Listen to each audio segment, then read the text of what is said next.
Well, hey guys, forgive the absence. I've been quite busy, been working a lot, that kind of stuff. Family, trying to organize things at the house. There's the book, and there's fitness, there's all these things in the world. But I did want to address the 18-year-old that was murdered the other day, because his murderer, and he's not an alleged murderer, he's admitted to it, he is out on bail. Now, this is absolutely absurd, but he did say that this kid was an extreme Republican. And this is how the court system has been going for a long time. This is part of the idea of repressive tolerance and liberating tolerance. And these activist judges do that. Now, in the bail hearing, the gentleman said that, I have a family, I have a business, I have no reason to run, yet you had no problem murdering an 18-year-old. And let me tell you why the judge is wrong here. Not just because, obviously, the guy is a murderer, and it was not in self-defense, although he tries to make some sort of claim that he was threatened, though the kid called his mother, who was saying that this guy was chasing him down and obviously was panicking and fearing for his life. Right? So what exactly is the mistake here by the judge, other than releasing a murderer? It's pretty simple. He released the murderer of an 18-year-old kid. Now, I don't know where the father is in this picture, but let me tell you something. As someone who has an 18-year-old kid, if you did something like this to my daughter and the judge released you, I would have a very hard time not figuring out a way to end you. No, maybe not. Maybe not. I don't know. I don't know what that situation is and what that's going to be, as in that for me, I might be too distraught, too hurt, and too much distress, too much pain, right? Perhaps. But maybe not the father himself, but someone else who wants to commit vigilante justice. These things are public record, folks. When someone is arrested, it's very easily looked up. You can figure out their address, all those things. This is silly. And this is a situation that could perpetuate a series of deaths and murders, right? Not just because of this gentleman getting off or being out, because he might not get off, although I have a feeling that somehow he may. And it's quite sick. This kid had his whole life in front of him. But,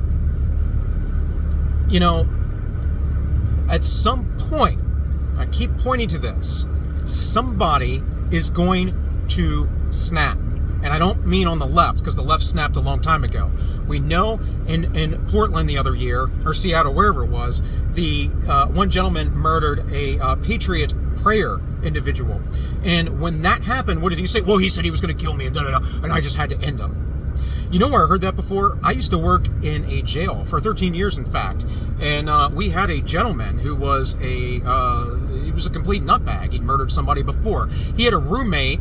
He gotten out of prison eventually, right?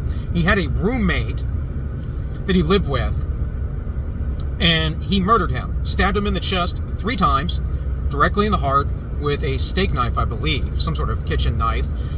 Then wrapped him up in a carpet and put him in his closet. Left him there for 2 weeks. 2 weeks. The girlfriend of the guy who was murdered came around and smelled something funny and called the police. So, things, obviously the police smelled whatever, and they found the body. This gentleman, he's not much of a gentleman, right, was strangling a kid one night, right after we fed chow, or one morning, I should say, because we feed the inmates early before they had to get up to go to court.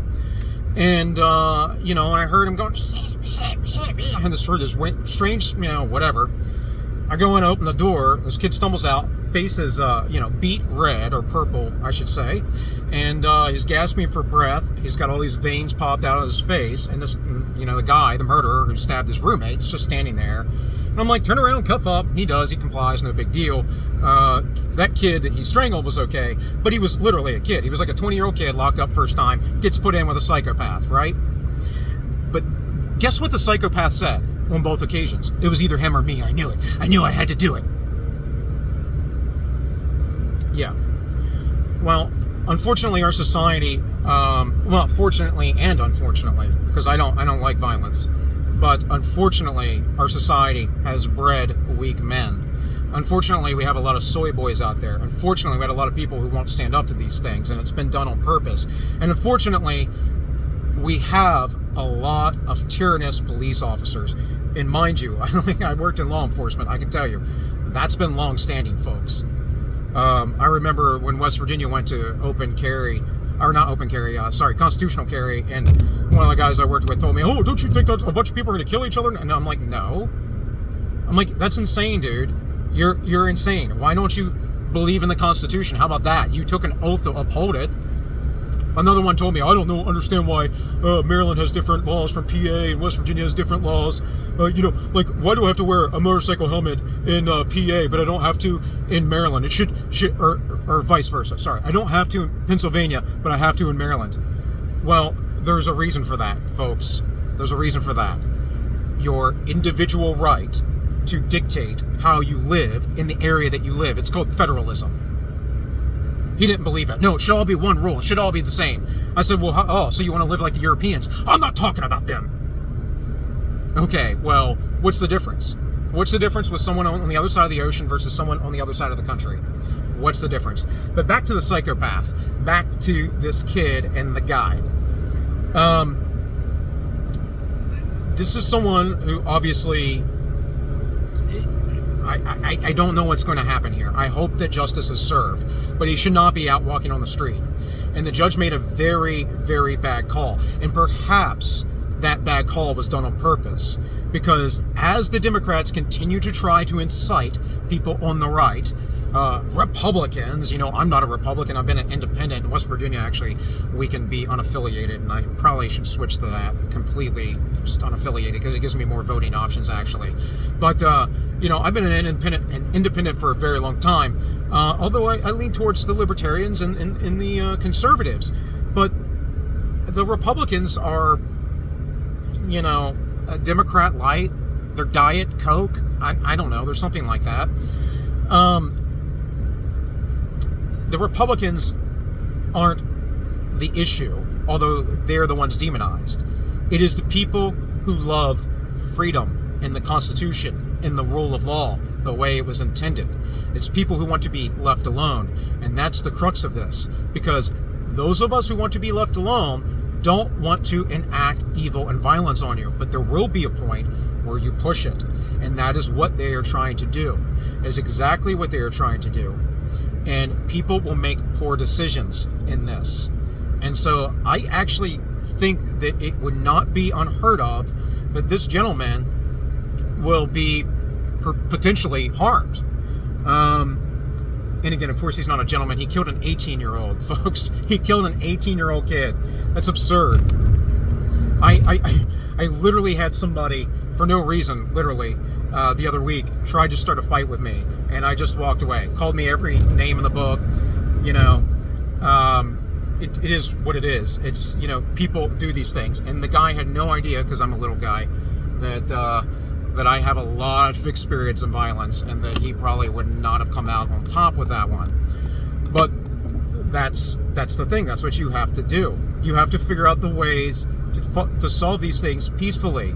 And the minute that someone retaliates against this guy, it will create, again, a cycle, because the narrative, no matter what, because of repressive tolerance and liberating tolerance, is always going to be that the people on the left are the good guys, no matter what. There was a lady I saw on Instagram the other day. She made a little video talking about how people shouldn't allow Republicans in their businesses. And of course, that assumes that a left-winger can run a business, which sometimes they do, but generally not very well. People who run businesses are generally conservative for, the reasons that, well, that's how it goes, right? You have to kind of be conservative to run a business, because if you were totally left-wing, the business would not run. And we've seen examples of that, where businesses have gone out of business because they run it in a very lefty manner. In any case, this whole thing is absurd. This judge should be, or magistrate, I don't know what exactly who allowed him out on bail, but they should be not trusted and frankly kicked off the court if they are elected, if they're not appointees. That 18 years old, his whole life in front of him. His whole life in front of him. You know, there are things, I think I made some good choices when I was 18, but, you know, there's some bad choices I made when I was a little bit older, my very early 20s, that set my life up for a poor trajectory. But, you know, at least I'm alive and I had time to correct those things. Taking away a life that's so young is really, it's unforgivable. There's a difference if there was an accident, which this wasn't. He was using the excuse of politics, and he believed that was justification enough because he's a psychopath. And there are a ton of psychopaths within our system who completely and totally agree with him. And this is the sad part. And so you should know that. You should know. As a friend of ours, Don the Pleb, often says, these people want you dead. And they do. They really do. And so I don't know what to do with that, other than, hey, civil war is coming, right? And that civil war is going to start with the revolution that's been going on, that they've been grooming. But it's something I hope you guys are really getting prepared for, because you're going to continue to see this. You're going to continue to see people who are on the left justify their violence and attacks and evil on right-wingers, and you're going to continue to see the courts back them up. It's going to happen. Remember Kyle Rittenhouse and that whole farce trial. Unfortunately, the people in Kenosha are more conservative than the court system there. So that's all I have for you guys today. This has been On Minus One. My name is Bill, and I wish you all well.